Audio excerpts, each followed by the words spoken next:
Perkenalkan, nama saya Markus Ameka, Prodi Sistem Informasi Strata 1, NIM 20110018. Di sini saya akan mempresentasikan hasil makalah UAS saya. Yang pertama, di sini adalah latar belakang. Pada yang kompetitif ini, perusahaan atau organisasi dituntun agar lebih kompetitif lagi agar bisa survive di pasar. Salah satu faktor penting untuk mengungguli pesaing lain adalah dengan cara menetapkan manajemen rantai pasok atau biasa disebut supply chain management atau biasa dibilang SCM yang efektif dan efisien. Supply chain management yang efektif dan efisien membuat perusahaan secara tidak langsung menekan cost-nya serta meningkatkan produktivitas dan output-nya. Supply chain management mencakup semua kegiatan yang terintegrasi untuk membawa produk ke pasar dan menciptakan kepuasan pelanggan. Kegiatan supply chain management antara lain adalah operasi dalam manufaktur, pembelian, transportasi, dan atribusi fisik yang saling terintegrasi dalam sebuah proses. Proses ini menghubungkan semua mitra dalam sebuah rantai. Selain departemen dalam organisasi mitra, ini meliputi vendor, operator, perusahaan ketiga, dan sistem penyedia informasi. Berikutnya itu adalah rumusan masalah. Bagaimana supply chain manajemen KFC di Indonesia?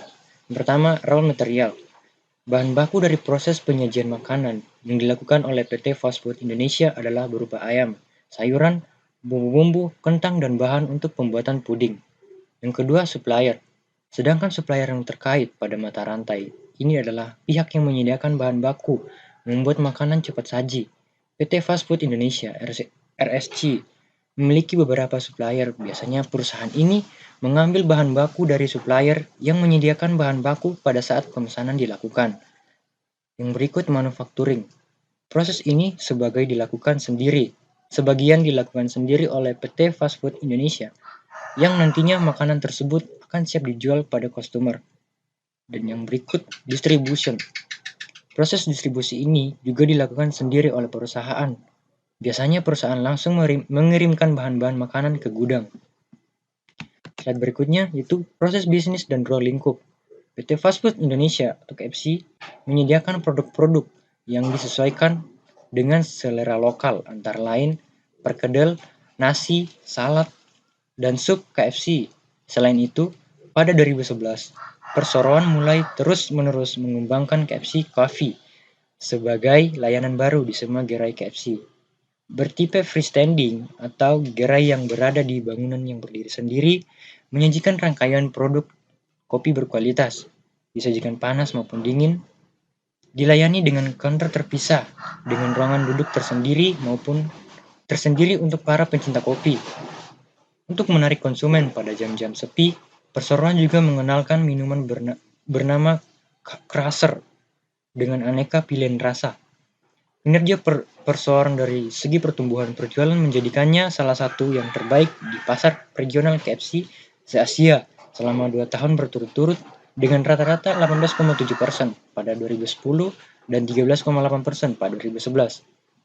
Dan perseroan berharap akan terus-menerus mempertahankan posisi ini. Pengembangan merek KFC secara terus-menerus dengan berkembangnya strategi pemasaran yang inovatif, keunggulan operasional, dan pertumbuhan 2 digit yang konsisten dalam penjualan dan pengembangan. Slide berikutnya, itu teknik pembelian supplier. Nah, sedangkan supplier yang terkait pada mata rantai ini adalah pihak yang menyediakan bahan baku membuat makanan cepat saji. PT Fast Food Indonesia memiliki beberapa supplier. Biasanya perusahaan ini mengambil bahan baku dari supplier yang menyediakan bahan baku pada saat pemesanan dilakukan. Yang berikut adalah strategi. Strategi di sini adalah dari rantai pasokan adalah untuk memenangkan persaingan pasar atau setidaknya bertahan. Karena itu, untuk menjadi pemenang dalam persaingan pasar, maka rantai pasokan harus bisa menyediakan produk yang murah, berkualitas, tepat waktu, dan bervariasi. Dan yang berikut, di sini ada gambar tentang KFC logistik regional, retail KFC, dan konsumen. Nah, dari konsumen, ke retail KFC, dan KFC logistik regional terbagi dari beberapa macam, yaitu ayam, sayuran khusus, kentang, bumbu, beras non-organik, beras organik. Nah, dari ayam itu Wonokoyo Group, sayuran umum, pasar dan supplier regional.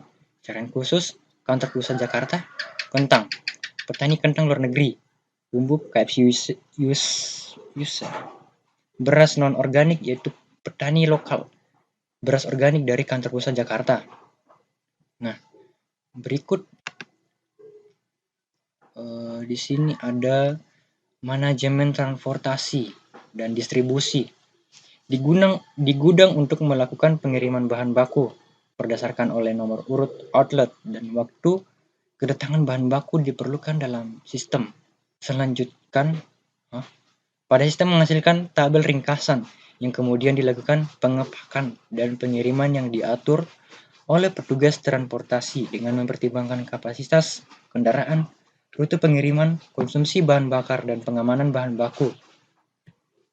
Kemudian di sini ada gambar infrastruktur teknologi informasi. Seperti ini bentuknya. Kemudian di sini ada perancangan sistem. Dengan penerapan infrastruktur seperti di atas, maka perancangan sistem yang saya buat adalah menggunakan SCM sebagai faktor pendukung agar pertama, banyak pemasok, yaitu many supplier.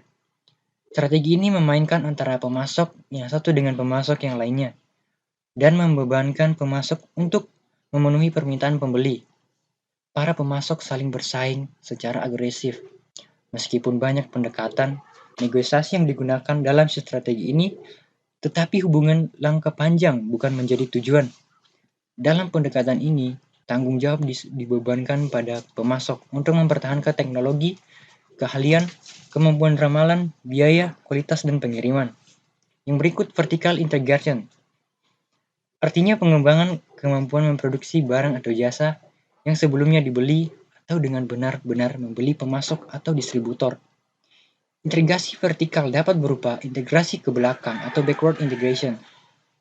Berarti penguasaan kepada sumber daya, misalnya perusahaan mobil mengeksekusi pabrik baja, integrasi ke depan, forward integration.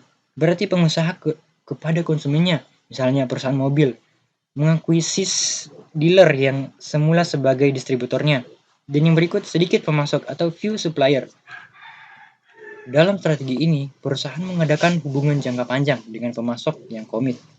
Karena dengan cara ini, pemasok cenderung lebih memahami saran-saran luas dari perusahaan dan konsumen. Akhir, pengguna hanya beberapa pemasok dapat menciptakan nilai dengan memungkinkan pemasok mempunyai skala ekonomis dan kurva belajar yang menghasilkan biaya transaksi dan biaya produksi yang lebih rendah. Dengan sedikit pemasok, maka biaya mengganti partner besar, sehingga pemasok dan pembeli menghadapi resiko akan menjadi tawanan yang lainnya. Kemudian yang slide berikutnya, di sini ada kesimpulan.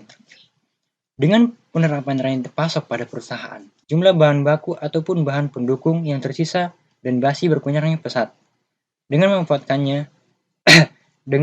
memanfaatkannya dan menerapkan peramalan terhadap bahan baku dan bahan-bahan yang diperlukan akan dapat mengetahui kebutuhan perusahaan tersebut dalam satu waktu untuk memenuhi kebutuhan pelanggan dalam satu waktu sehingga bahan yang diperlukan bisa lebih tepat. Seperti jumlah ordernya ataupun masa penyimpanannya ketika di gudang, karena stok tidak membludak. Strategi yang ditetapkan perusahaan dalam mengoptimalkan kinerja semua mitra dalam rantai pasokan ialah dengan rantai komunikasi yang terarah dan dari setiap bagian. Informasi dari hulu ke hilir mengalir dengan tepat dan membangun pula hubungan komunikasi yang baik dengan lingkungan sekitar. Dan terakhir adalah daftar pusakanya. Oke, mungkin sekian presentasi dari saya. Terima kasih.